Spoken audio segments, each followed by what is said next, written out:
독서 토론회라고 하는데 그러면 왜 특별히 또 일본이냐? 가까운 일본에서 따온 게 굉장히 많아요. 그쪽 제도들이 많이 넘어오니까 부제를 10년 앞서 고령사회부터다. 그 목차를 간단히 보면은요. 처음에 이제 일본의 그 신풍경, 두 번째로는 액티브 시니어. 우리가 이제 맨날 그 이야기하던 액티브 시니어. 가장 이제 요즘들 당면 문제라 할까요? 간병에 대한 심층적으로 좀 다뤘어요.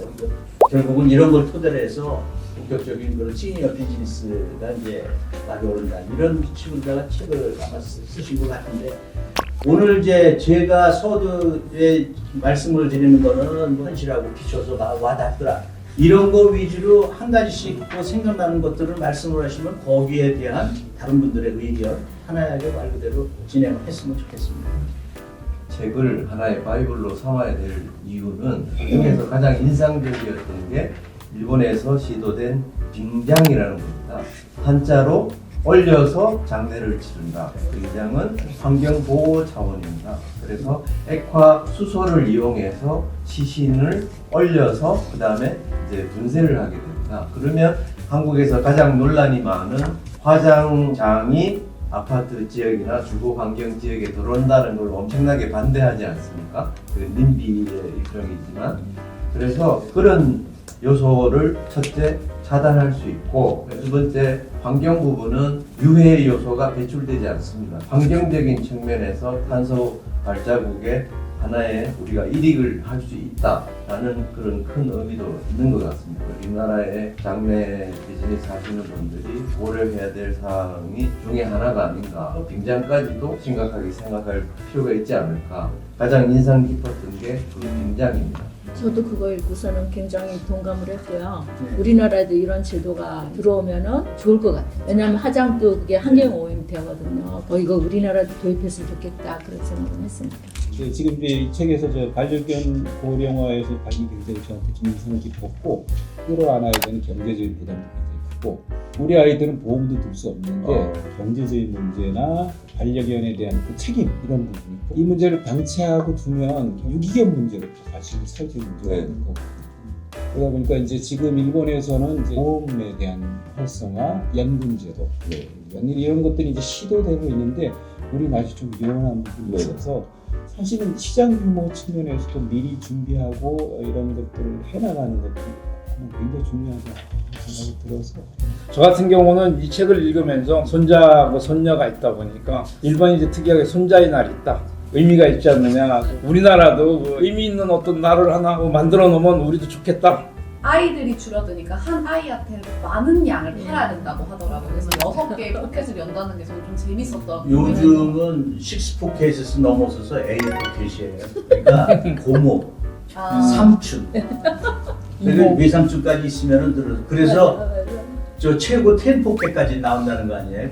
손자 손녀 키우는 게 옛날에 자기 자식 키우는 것보다 더 귀중하다고 그러는 분들이 많거든요.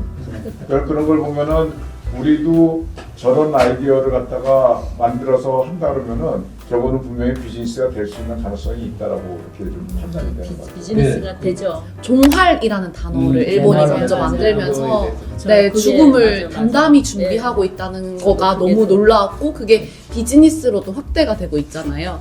그거 관련해서는 어떠셨는지 좀 여쭤보고 싶었어요. 이 신탁도 종아리 하는 개념이거든. 이제는 그런 문화가 전체적으로 이제 모든 금융기관에서 다 취급해가지고 이제 서비스가 늘어나고 여러 가지 확대가 되겠죠. 좀 기억에 많이 남는 부분이 치매였어요. 왜냐면은 한 몇 년 전에 여자 배우가 암에 걸려서 돌아가시게 되는데 자기는 암에 걸려서 지금 이제 죽게 되지만 암에 걸린 게 자기는 오히려 행운이라고 생각한다고 해요. 왜냐면은 암에 걸리면 죽기까지의 시간이 있기 때문에 자기가 정리할 수 있는 시간을 갖고서 막 떠난다는 거지. 정해진 시간에. 그렇지. 그래서 사실 많은 사람들이 제일 걸리기 두려워하는 게 치매라고들 그러거든요. 사실 저도 그래요.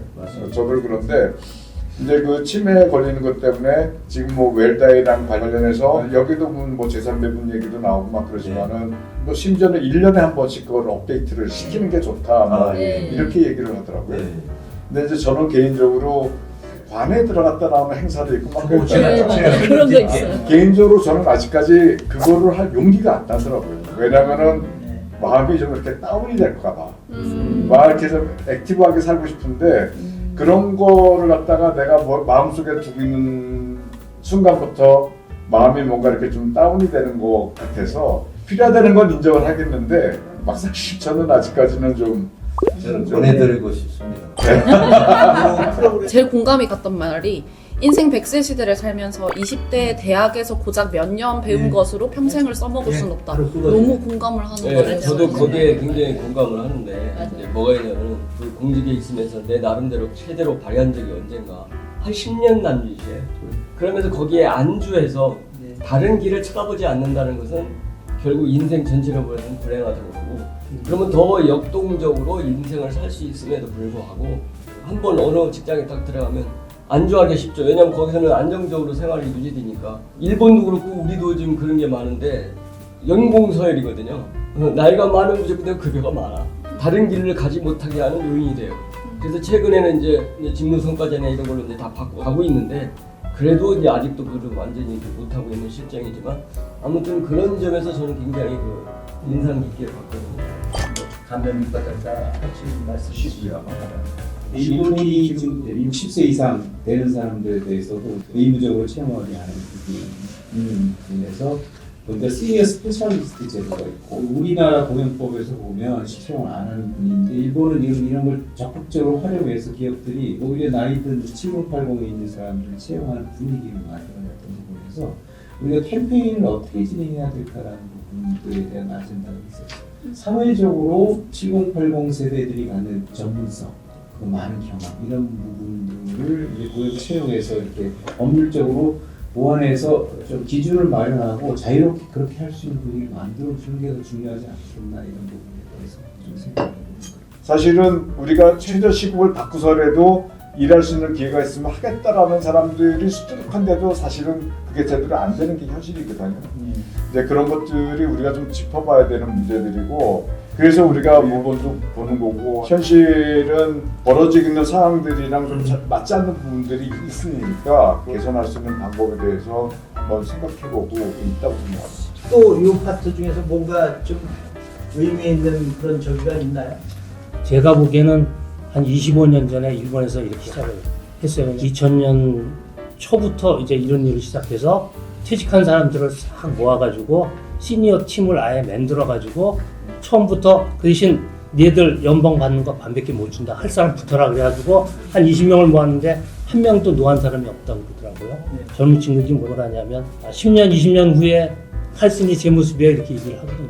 그 사람들이 젊었음에도 그런 생각들을 다 마음속에 가지고 있어요. 특히 코리아대에서 젊은 사람들도 사실 우리들을 보고 나이 들었을 때 무슨 희망 같은 게 우리를 통해서 보여지면 또 회사에서도 움직이지 않을까. 회사 입장에서는 정말 우리 시니어를 통해서 그런 인사이트를 잘 이용해서 젊은 사람들을 잘 모집해서 가꿔서 가는 그런 어떤 개념들을 도입하면 그래서 기업 문화가 중요한 거고 좋은 거라고 그래서 생각합니다. CEO는